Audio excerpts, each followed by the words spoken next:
RSS के लोगों ने प्लान वे में एक एमपी मानसिक के स्टेज पर आते थे, पुणे पैक धिक्कार सम्मेलन पुणे में हुआ, वो शेड्यूल कास्ट के थे, तो वो मानसिक के साथ जुड़े हुए ये देखकर उनके ही भाई का नाम इस्तेमाल किया और हाल ही में ब्राह्मणों ने 2014 में शेड्यूल कास्ट के आदमी को आगे करके मोहन भागवत के द्वारा दिल्ली का आरएसएस का प्रकाशन है प्रभात प्रकाशन, उसके द्वारा 3 किताबें मोटी मोटी किताबें प्रकाशित की, लिखी आरएसएस के ब्राह्मण ने, मगर लेखक के तौर पर वाराणसी का शेड्यूल कास्ट का आदमी दिखाया। 3 टाइटल थे, हिंदू वाल्मीकि, हिंदू चमार और हिंदू खटी।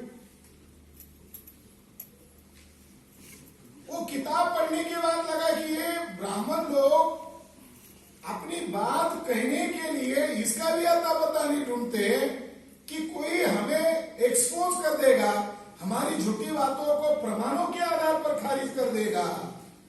वो इस बात का परवाह नहीं करते। क्यों नहीं करते? क्योंकि ब्राह्मण लोग संगठित रूप से अपनी झूठ बात का प्रचार कर रहे हैं और वो इस बात में माहिर है क्योंकि वो डेली प्रचार कर रहे हैं। वो पढ़ने के बाद मैं इस बात के लिए ज्यादा आक्रोश हो गया, राजपूतों को लेकर मैं ज्यादा आक्रोश हो गया कि ब्राह्मणों ने एक फेक थ्योरी निर्माण की, एक भ्रम पैदा कर दिया। वाल्मीकि क्षत्रिय थे, वो मुगलों के द्वारा उनको अछूत बनाया गया, एक सिद्धांत। दूसरा सिद्धांत चमारों के बारे में लिखा, ये चमर वंश के थे, ये बाय बर्थ ब्राह्मण थे और इनको मुगलों ने अछूत बनाया। खटीकों के बारे में सिद्धांत बनाया कि खटीक भी राजपूत थे और मुगलों ने इनको अछूत बनाया। तो मैं इस बात के लिए मजबूर हो गया कि ब्राह्मण लोग अगर ये झूठ प्रचार कर रहे हैं और हमारे देश में जाति व्यवस्था में ग्रेडेड इनइक्वालिटी है, तो हमारे में गर्व भाव होता है, हम ऊपर वाले हैं। तो ये लोग स्वाभाविक रूप से इन गलत बातों के प्रभाव में आ सकते हैं, तो हम लोगों ने इसके तय में जाने का फैसला किया। महिपाल सिंह साहब ने जो सवाल खड़े किए हैं, उन सवालों का जवाब हम लोगों ने दे दिया है और उससे भी आगे जाकर जवाब दिया है। ये जो कार्यक्रम है, ये प्रथम कार्यक्रम है, हम ब्राह्मणों को चुनौती देकर कह दिया, पुरातात्विक आधार पर हम प्रमाणित करते हैं, तुम्हारे संस्कृत लिटरेचर के आधार पर हम प्रमाणित करते हैं। और जो शासक वर्ग रहे हमेशा, चाहे वो बुद्धिस्ट शासक हो या हर्षवर्धन के बाद जो परिस्थिति भारत में बनी, चाहे फिर मुगलों का राज हो या अंग्रेजों का राज हो, उसके सारे डॉक्यूमेंट के आधार पर हमने प्रमाणित कर दिया और डीएनए के आधार पर फाइनल प्रमाणित कर दिया। ये हिस्टोरिकल हो गया, ये पुरातात्विक हो गया, ये इंडोलॉजी के आधार पर हो गया, ये कल्चर और कहावतें और जो उनकी मान्यता है इसके आधार पर हो गया और फाइनल मापदंड बनाया डीएनए के आधार पर। तो अब इस मुद्दे पर जाने के पहले मैं इनकी एक आउटलाइन आपको बताना चाहता हूं कि जाट कौन है, गुजर कौन है, राजपूत कौन है, यादव कौन है, ये समझने के लिए हमको भारत के प्राचीन भारत के इतिहास में जाना होगा। बाबा साहब अम्बेडकर ने कहा कि ब्राह्मणवादी लोगों ने बचकाना हरकत में और जो भारत का वास्तविक इतिहास है उसको काल्पनिक कथा और काव्य के आधार पर वास्तविक इतिहास को दबा दिया है और वो वास्तविक इतिहास जब तक सामने नहीं आएगा सच्चाई सामने नहीं आ सकती और उस मलबे के नीचे से वो वास्तविक इतिहास बाहर लाना होगा। और इसके लिए बाबा साहब अम्बेडकर ने जो गाइडलाइन दिया, पहला उनका जो 1946 को किताब आया, वो किताब है हु वेर द शूद्रास, शूद्र पूर्व में कौन थे। उस किताब का संक्षिप्त सार ये है कि अगर ब्राह्मणी व्यवस्था का क्षत्रिय अंग है तो क्षत्रिय और ब्राह्मणों के बीच में झगड़ा क्यों? चाहे विश्वामित्र का झगड़ा हो, चाहे वो गागा भट्टा और शिवाजी महाराज का झगड़ा हो, चाहे वो ब्राह्मण और कायस्थों का झगड़ा हो, तो बाबा साहब अंबेडकर कह रहे हैं कि ब्राह्मण और क्षत्रियों के बीच में जो निरंतर झगड़ा चला, ये इस बात का प्रमाण है कि शूद्र जो है पूर्व में क्षत्रिय थे। बाबा साहब अंबेडकर का जो थीम है वो ये है कि ये पूर्व के क्षत्रिय। इतिहास में जब हमने इसको खंगाला, ये क्षत्रिय है, वो क्षत्रिय का ओरिजिन कहां पर है, तो हमें प्रचलित रूप में यह बताया जाता है, और वो हिंदी वाला होता है, वो हमारे लोग वेरीफाई नहीं करते वो संस्कृत में क्या है।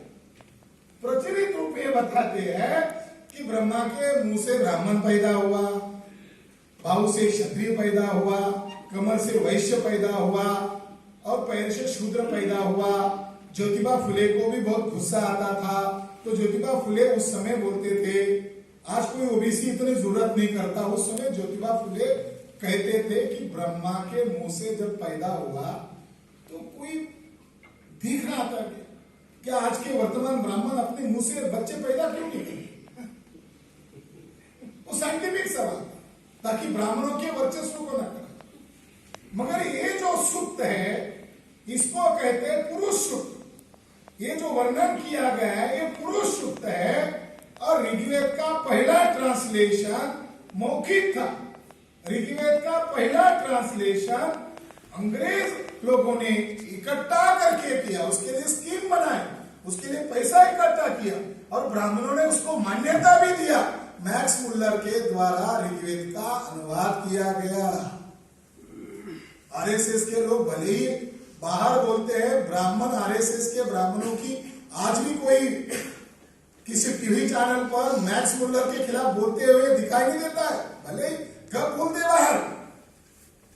पहला लिखित टेक्स्ट आया मैक्स मुल्लर द्वारा। मैक्स मुल्लर ने ही जो ब्रिटिश अधिकारी इंडिया में पढ़ने के लिए आते थे, इनके लिए ईस्ट इंडिया कंपनी ने एक लेक्चरर सीरीज आयोजित की। उस सीरीज का टाइटल के रूप में आज बुक अवेलेबल है कि इंडिया से हमें अंग्रेजों को क्या सीखना चाहिए। इस लेक्चरर सीरीज में उसने कहा कि ऋग्वेद में लिखी गई सभी बातें ब्राह्मणों की है, ये मानना मूर्खता है। ऋग्वेद में ऐसे कई सारे शब्द है जो संस्कृत में इसके कोई अर्थ मालूम नहीं है।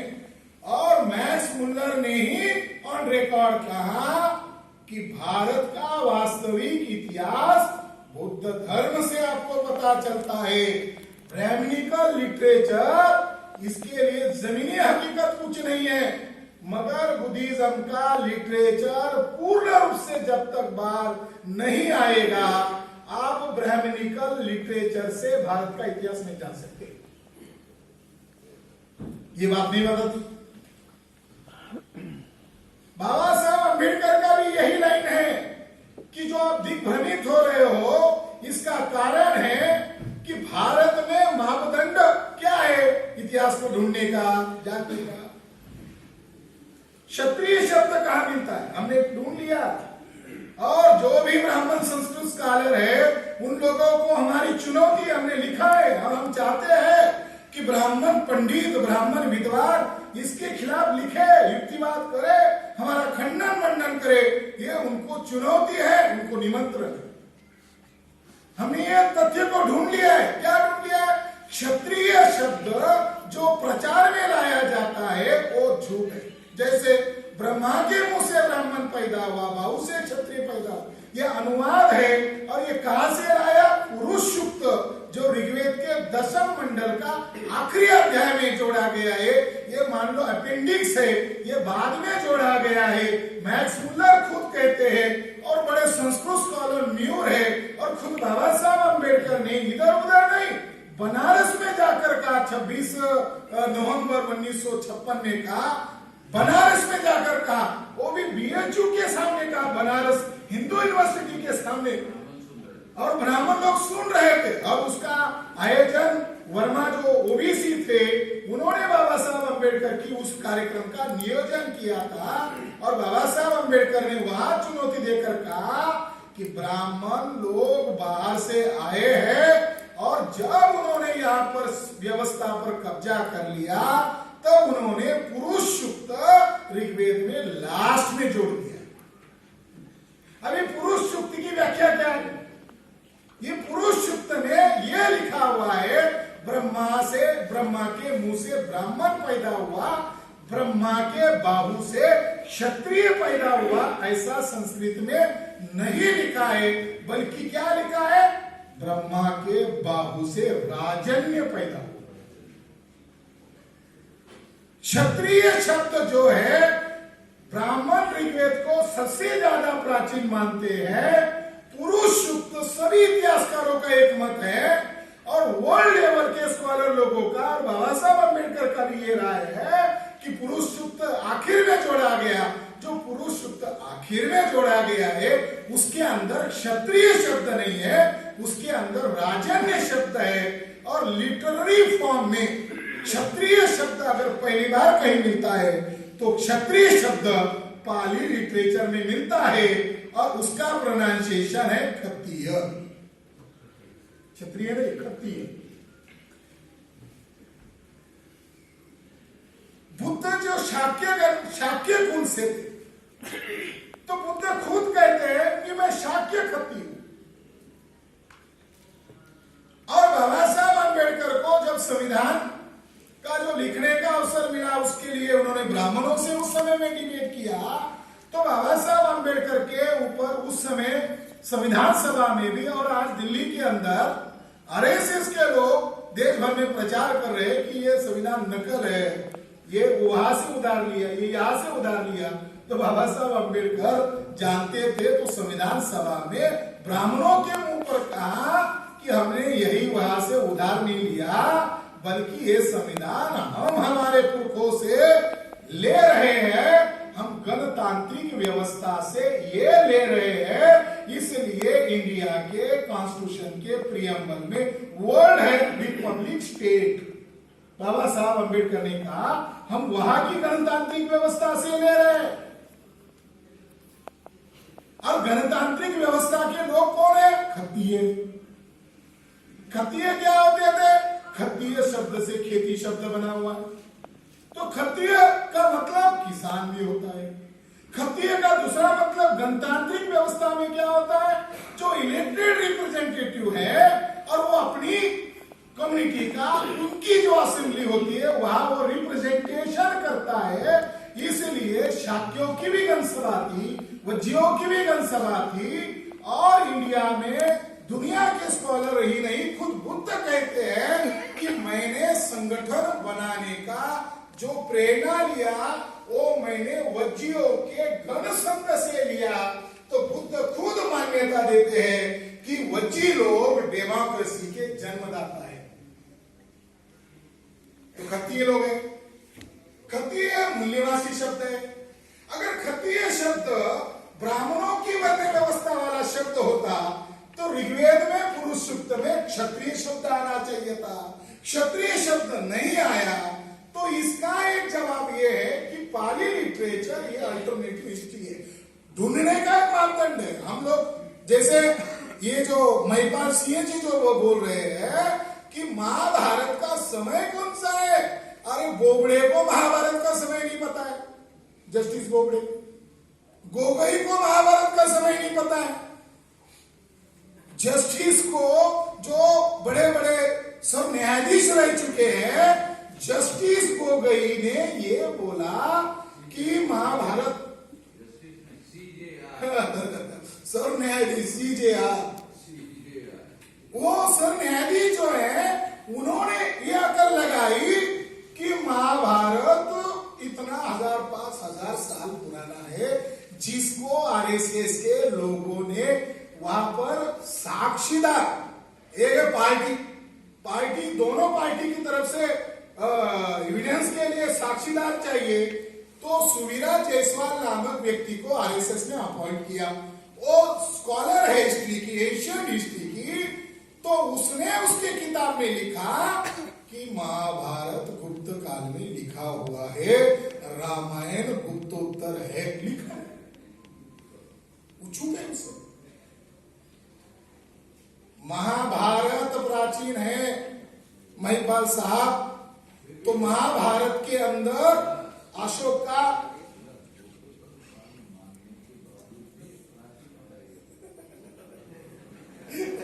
मान लो 2000 साल है,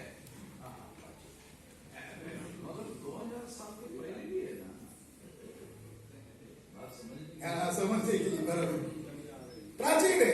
अरे आज से 1700 साल पुराना, काउंट करने के लिए प्राचीन ही माना जाएगा। 7 से 800 शताब्दी तक प्राचीन ही माना, 11वीं शताब्दी के बाद मध्यकाल काउंट हो जाएगा हमारे हिसाब से। भारत के लोगों को ईसा पूर्व कौन सा होता है और ईसा कौन सा होता है ये भी नहीं